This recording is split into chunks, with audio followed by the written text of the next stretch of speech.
What's up, guys? HA81 PhaZe coming here with another live commentary. And today I'm going to be talking over a pretty crucial factor in the future of GTA 5 competitive, basically. So I would like all of you competitive players, even MCs, to watch this video and to think first that this is my opinion. And if you do have your own opinion, you can post it in the comments. Don't try to bash my opinion. Everything that you say can possibly help or it could possibly be negative. And we're going to try to make this all positive and make a better future for GTA. So, what I really wanted to go over was the first thing is the rule set. And a lot of people are going to be like, what? First off, when I say the rule set. But then I'm going to explain to you why I think it will work. And I'm going to show you why it's going to work. So, for TDM specifically, 6v6, 5v5, 4v4, whatever. TDM, time limit 15 or 10, whatever we set it at. And the other generic rules, owned in pickups. And this is where everybody's going to be like, what? Lock the game to first person only. Now a lot of people are going to be like, what? I don't like first person, or I can't switch over to it. But I'm going to show you why I think first person would work over third person, especially on this generation. So let's kind of get into it. So we're going to go with a special carbine, my baby weapon.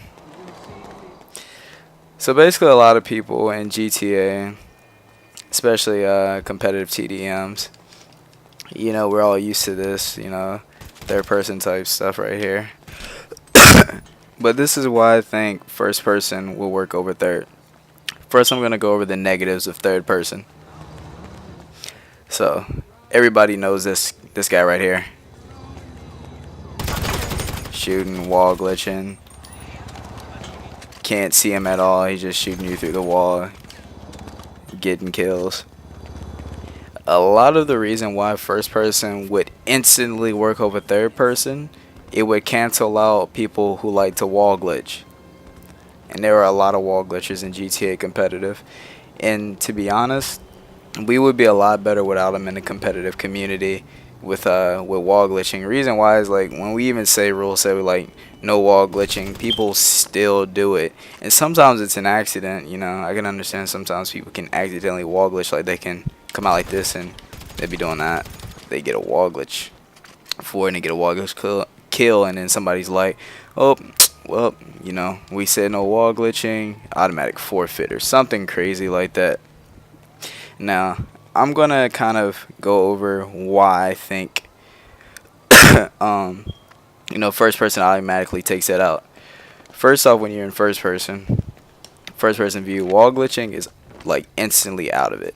You can still do this, but you have to come out. You have to come around the corner. You can't sit here and shoot somebody through a wall because you can't see them. It's the whole point of first person and why it's there.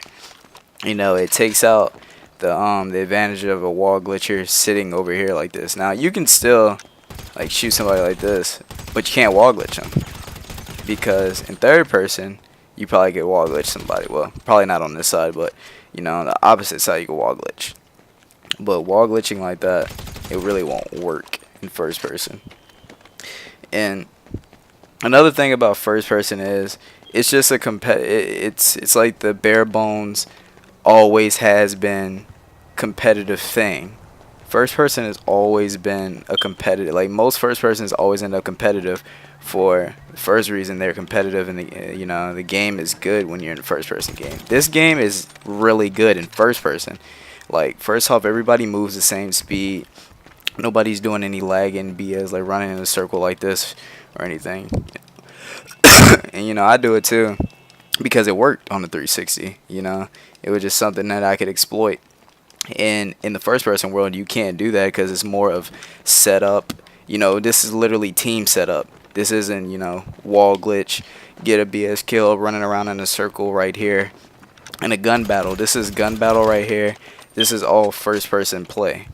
In first person play, you have to have a setup. Your team has to be set up. Y'all have to communicate because you can't, and you still have that little map down there in the bottom left, but you can't really see people. Like if you're aiming over here, like you're aiming this way, and like you're doing this right here. So you're like aiming, but you're you're aiming like this. You can see sometimes the person coming from the right. Like you can see right there in the right side of the peripheral vision, the alleyway right here. You see the whole alleyway. So you can sit here and look at the left and the right side the whole time. Yes, that is a little tip y'all are seeing right there. You can see that. First person, you can't. First person, you have to be watching one side. You have to be watching one thing. That's why communication comes into par in first person, because you can't watch your back all the time. And now in third, you can't see because you can't see behind you because you're not in third person. So you don't have that advantage. And to be honest, first person is going to work. First person will work. If people give it an opportunity and a chance. See, the thing in 360 is people didn't even give maps a chance. And that's something else I'm going to talk over. But people wouldn't even give, different maps a chance. This is the map here. Everybody loves this map, concrete. Even though it's overplayed and everything, people love this map. This is just a map. It has a competitive feel for GTA, even though GTA was not built to be a competitive game. It has that feel, and we like it. But first person overall would just make the game a lot better because it's movement, it's communication, it's intelligence, and it's gun skill. This is all gun skill right here. This aiming thing, that's gun skill. Doing this right here really isn't gun skill. Moving the whole time, shooting. In my opinion, it's not that much of gun skill. In my opinion, because when you're in this, you're not recoiling. Like you don't really recoil, and even if you do recoil, you don't notice it. So when you're playing here, you can notice your recoil when you're shooting against somebody. It's just something totally different. You can just notice that recoil and the factor of how different this game is on the one. And this game is not the same. I said that in I think my video yesterday. This game isn't the same in first person. It's a totally different world when you're playing first person. The movement is slowed down. You can't move. You can't jump, roll, and turn sideways like that. See, like when you play in third person, you can like roll, switch over here. Hey, that's not exactly what I'm doing. Like I can't do it right now. Hold on. Like you roll, and it's like that quick. It's a quick reaction, and it looks like in third person. You're like, oh, I can do that in first person. It looks really slow when you're playing in third person. It looks slow because you're not going out of screen. You're not going out of camera view. When you're playing in first person, you have to roll, get up, and try to get that aim back. It's like that. Like you have to have your aim right there. And it still does it, still you can turn, but it gives you that extra effect where you have to make sure your aim is on when you come back out of that roll. And it's not just like you automatically always are going to have your aim there unless you're really good with it and know how to do it. And a lot of people will once they get to practicing and stuff and playing on the one. Now, sorry for my coughing. I'm still sick, guys. So another thing I wanted to go over, and a friend of mine, Killa, or HA81 Abusive, he kind of told me, he kind of went over this a little bit, that most people, since a lot of people are going to like third person, a lot of people are going to like first person, maybe there should be two teams for TDMs, like two different teams, like teams who like third person, teams who like first person.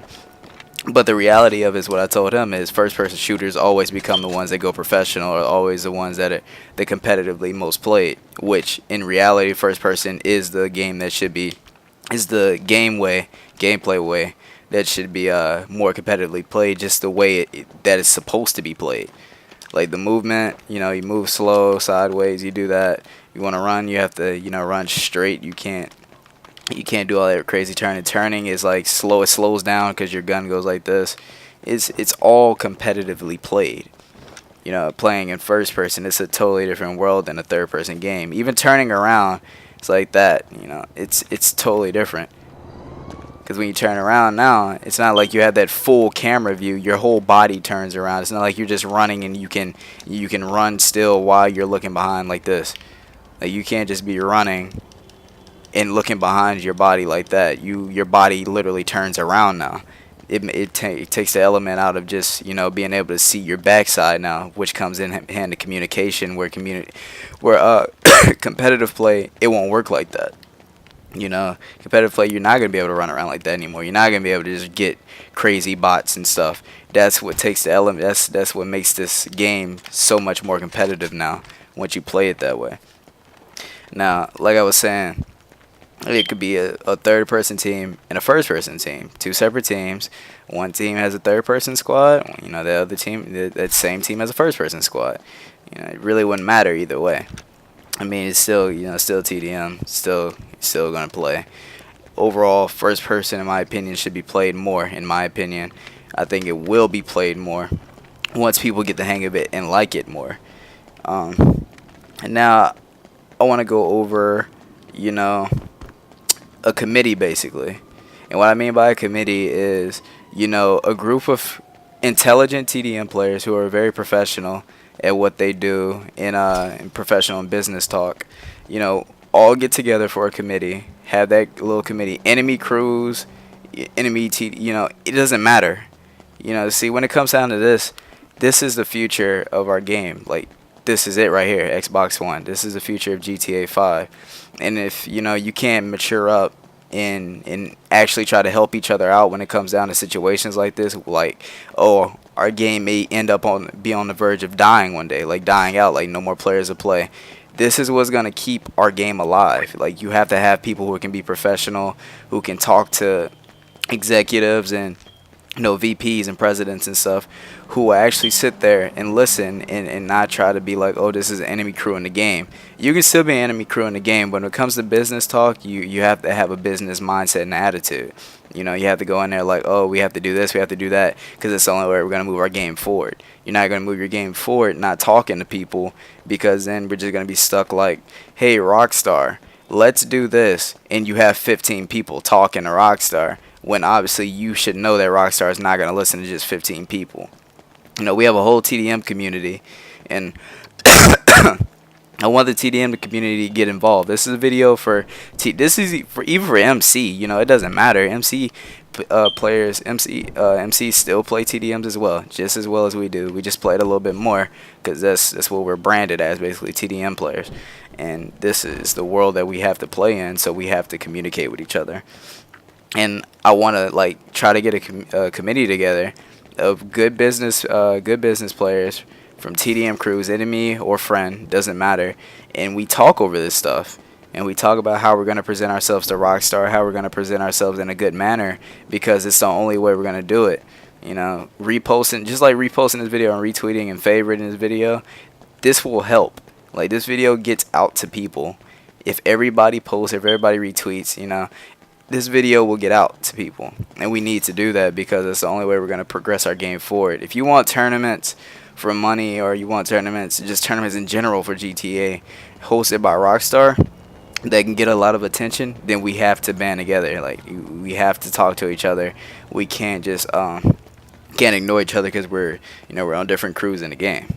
So like I was saying, I just need all crews basically to just put aside put aside any childish behavior we may have at the time, and be professional about the future of GTA, because this is our future at this point for the game. And a lot of people are coming back, a lot of people are making returns to GTA, and we want to make it worthwhile, man. GTA 6, whenever that may come around, that could be a long time from now.